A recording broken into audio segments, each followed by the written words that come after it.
Hello friends, कैसे हैं आप लोग। आई होप अच्छे होंगे। तो हमने फिर एक नया वीडियो लेकर आया आप लोग के लिए। इस वीडियो में आप जानेंगे कि परिमेय संख्या क्या होती है, जिसको इंग्लिश में कहते हैं रेशनल नंबर। ठीक है, तो आइए जानते हैं क्या होता है। देखिए, जिन संख्याओं को p/q के रूप में लिखा जा सकता है, जबकि p तथा q पूर्णांक हो तथा q = 0 हो, तो वह संख्या परिमेय संख्या कहलाती है। ठीक है, देखिए इसमें 3 कंडीशन दिया है। पहला कंडीशन है जिन संख्याओं को p/q के रूप में लिखा जा सके। ठीक है, दूसरा कंडीशन p तथा q पूर्णांक हो। तीसरा कंडीशन है q = 0 हो। अगर यह तीनों कंडीशन फॉलो करता है तो वह संख्या परिमेय संख्या होगा, अन्यथा नहीं होगा। ठीक है, तो आइए इस तीनों कंडीशन को एक एक करके हम समझते हैं। ठीक है, जैसा कि पहला कंडीशन है p तथा q के रूप में लिखा जा सके। अब p तथा q के रूप में लिखे जाने का क्या मतलब है, आइए जानते हैं। देखिए, p अंश है और बटा q हर है। ठीक है, तो p अंश की जगह पे मान लीजिए कोई संख्या है 5। ठीक है, q हर के स्थान पर कोई संख्या है मान लीजिए 6। तो 5/6 ऐसे रूप को ही हम लोग कहते हैं कि p/q के रूप में लिखा हो, ऐसे ही रूप को। ठीक है, कोई और संख्या ले लीजिए, जैसे कि p अंश के स्थान पर मान लीजिए 2 ले लीजिए। ठीक है, बटा q हर के स्थान पर ले लीजिए 3 ले लीजिए। तो ये इसको भी आप कह सकते हैं कि p/q के रूप में ये लिखा है। ठीक है, एक और ले लीजिए कोई संख्या, मान लीजिए कि -2 ले लिया। ठीक है, और बटा 3। तो -2 p अंश के स्थान पर है और 3 जो है q हर के स्थान पर है। तो ऐसे रूप को भी आप कह सकते हैं कि p/q के रूप में यह लिखा है। आई होप कि पहला कंडीशन आपको समझ में आ गया होगा। अब आइए दूसरा कंडीशन समझते हैं, जो कि लिखा है p तथा q पूर्णांक हो। p तथा q क्या हो, पूर्णांक हो। ठीक है, तो आइए दूसरा कंडीशन समझते हैं। पूर्णांक होता क्या है ये पहले देखिए। देखिए, 0 को छोड़कर पॉजिटिव संख्या, धनात्मक संख्या को हम लोग कहते हैं धनात्मक पूर्णांक। ठीक है, और 0 को छोड़कर ऋणात्मक जितनी भी संख्या है उन्हें कहते हैं ऋणात्मक पूर्णांक। ठीक है, मैंने क्या बताया कि 0 को छोड़कर धनात्मक जितनी भी संख्याएं 1 से लेकर अनंत तक उसे कहते हैं धनात्मक पूर्णांक, और 0 को छोड़कर ऋणात्मक माइनस अनंत तक जितनी भी संख्याएं उसे कहते हैं ऋणात्मक पूर्णांक, और 0 को कहते हैं केवल पूर्णांक। ठीक है, तो वही कह रहा है दूसरे कंडीशन में कि p तथा q पूर्णांक हो, मतलब p के स्थान पर पॉजिटिव कोई संख्या हो। ठीक है, या p के स्थान पर निगेटिव कोई संख्या हो, या फिर 0 हो। ठीक है, q के स्थान पर कोई पॉजिटिव संख्या हो या ऋणात्मक कोई संख्या हो। ठीक है, लेकिन q 0 नहीं होना चाहिए, जो कि तीसरे कंडीशन में बताया है। देखिए, q = 0। p के स्थान पर 0 हो सकता है, लेकिन q के स्थान पर 0 नहीं हो सकता है। p के स्थान पर 0 हो सकता है, लेकिन q के स्थान पर 0 नहीं हो सकता है। यदि 0 हुआ तो वह परिमेय संख्या नहीं होगा। ठीक है, जो कि तीसरे कंडीशन में बताया है कि q = 0। देखिए, मैं तीसरे स्थान पे भी लिखा हूँ तीसरा कंडीशन कि q = 0, q 0 के बराबर नहीं होना चाहिए। ठीक है, आई होप समझ में आया होगा आप लोग को। ठीक है, फिर से मैं समझा दे रहा हूँ। देखिए, मैंने क्या कहा कि p के स्थान पर धनात्मक कोई संख्या हो सकता है, q के स्थान पर ऋणात्मक कोई संख्या हो सकता है। ठीक है, लेकिन q के स्थान पर 0 ना हो। बस p के स्थान पर 0 भी हो सकता है, p के स्थान पर धनात्मक कोई संख्या हो सकता है, p के स्थान पर ऋणात्मक कोई संख्या हो सकता है। अब q में देखिए, q के स्थान पर धनात्मक कोई संख्या हो सकता है, q के स्थान पर ऋणात्मक कोई संख्या हो सकता है, लेकिन q के स्थान पर 0 नहीं होना चाहिए। ठीक है, p के स्थान पर हो जाए 0, लेकिन q के स्थान पर 0 नहीं होना चाहिए। बस यही आप लोगों को समझना है। ठीक है। तो आई होप कि जो है कि आप लोग समझ गए होंगे। आइए अब इन तीनों कंडीशन को हम लोग शॉर्ट फॉर्म में यहाँ नीचे समझते हैं। ठीक है, आइए जैसे एग्जाम्पल देके हम समझते हैं कि परिमेय संख्या कौन कौन सी हैं। ठीक, जैसे ले लीजिए 1 ले लीजिए। 1 परिमेय संख्या है कि नहीं?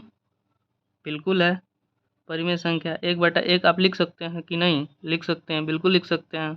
ठीक है, 2/1 देखिए, इसको भी p/q के रूप में लिखा जा सकता है, तो ये भी परिमेय संख्या है।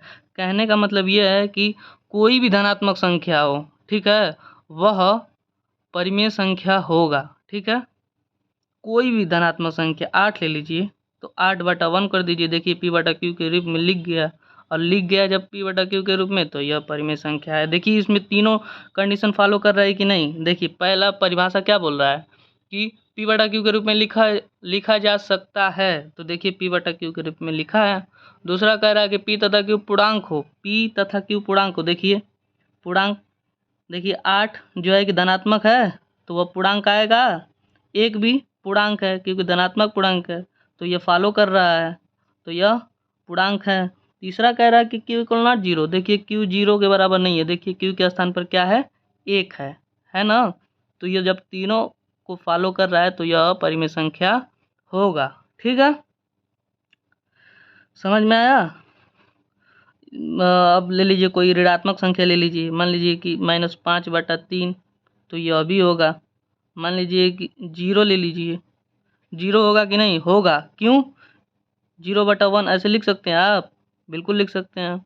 0/1 0 हो सकता है कि नहीं? हो सकता है। क्यों? क्योंकि p के स्थान पर 0 है, क्योंकि p के स्थान पर 0, यही 0 हुआ। अगर q के स्थान पर होता तो यह परिमेय संख्या नहीं होता, लेकिन यह p किसके स्थान पर है?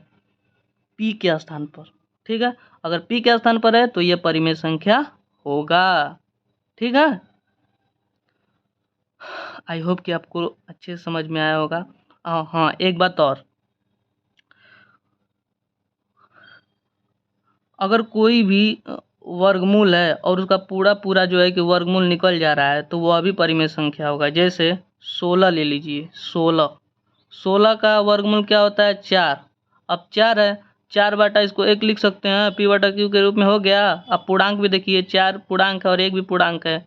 और यह तीसरा कंडीशन कि q इक्वल नॉट 0, मतलब q के स्थान पर 0 नहीं है, 1 है, मतलब तीनों कंडीशन फॉलो कर रहा है, मतलब परिमेय संख्या होगा ना? तो कहने का मतलब ये है कि कोई भी वर्गमूल हो, अगर उसका पूरा वर्गमूल निकल जा रहा है तो वह परिमेय संख्या होगा। ठीक है, 4 ले लीजिए, √4, √9, यह सब क्या है? परिमेय संख्या है। क्यों है? क्योंकि √4 का वर्गमूल 2 होगा, और 2/1 इसको लिखा जा सकता है, और जिसमें पहला कंडीशन बोल रहा है कि p/q के रूप में लिखा जा सके, देखिए p/q के रूप में लिखा है। दूसरा कंडीशन कहता है कि p तथा q पूर्णांक हो, तो देखिए p के स्थान पर 2 है जो कि पूर्णांक है, और q के स्थान पर 1 है जो कि ये भी पूर्णांक है। दूसरा कंडीशन फॉलो किया। अब तीसरा कंडीशन कह रहा है कि q इक्वल नॉट 0, देखिए q के स्थान पर जो है कि यह 0 नहीं है, 0 नहीं है, मतलब यह तीनों फॉलो कर रहा है, इसका मतलब यह परिमेय संख्या है। तो एक बात आप लोग याद रखिएगा कि किसी भी संख्या का वर्गमूल यदि पूरा निकल जा रहा है तो वह परिमेय संख्या होगा। ठीक है, अब आइए, आई होप ये तो समझ में आप लोग को आ गया होगा। अब आइए अब परिमेय संख्या समझते हैं। तो देखिए अपरिमेय संख्या किसे कहते हैं? अपरिमेय संख्या ऐसी संख्या जिनको p/q के रूप में लिखा नहीं जा सकता है। ठीक है, अब आइए इस डिफिनेशन को हम लोग एग्जाम्पल के माध्यम से समझते हैं। जैसे कौड़ी में 2, यह परिमेय संख्या है। कौड़ी में 3, यह भी अपरिमेय संख्या है। कौड़ी में 5, यह भी अपरिमेय संख्या है। ठीक है, कौड़ी में 7, यह भी अपरिमेय संख्या है। कौड़ी में 9 नहीं, कौड़ी में 9 देखिए, कौड़ी में 9 का निकल जाएगा, पूर्ण वर्ग उसका निकल जाएगा। तो जब निकल जाएगा तो वह परिमेय संख्या के कैटेगरी में आ जाएगा, ये अपरिमेय संख्या नहीं होगा। ठीक है, तो आप इसको √13 लिख सकते हैं। ठीक है, और एक और सबसे इम्पोर्टेंट चीज़ है पाई। पाई को हम अपरिमेय संख्या कहते हैं। लेकिन पाई का मान जो है 22/7 आता है होता है, ठीक है।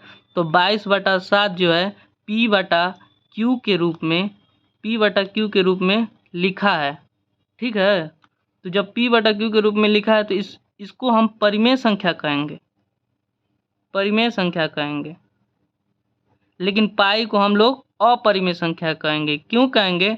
क्योंकि अपरिमेय संख्या जो है उसका मान लगभग आता है, इसका पूर्ण जो है कि इसका पूरा एग्जैक्ट वैल्यू नहीं है, यह लगभग में माना जाता है। जब लगभग में 22/7 है और यह P/Q के रूप में जो है कि हर चीज़ को कंडीशन को फॉलो कर रहा है, तो यह परिमेय संख्या की कैटेगरी में आएगा।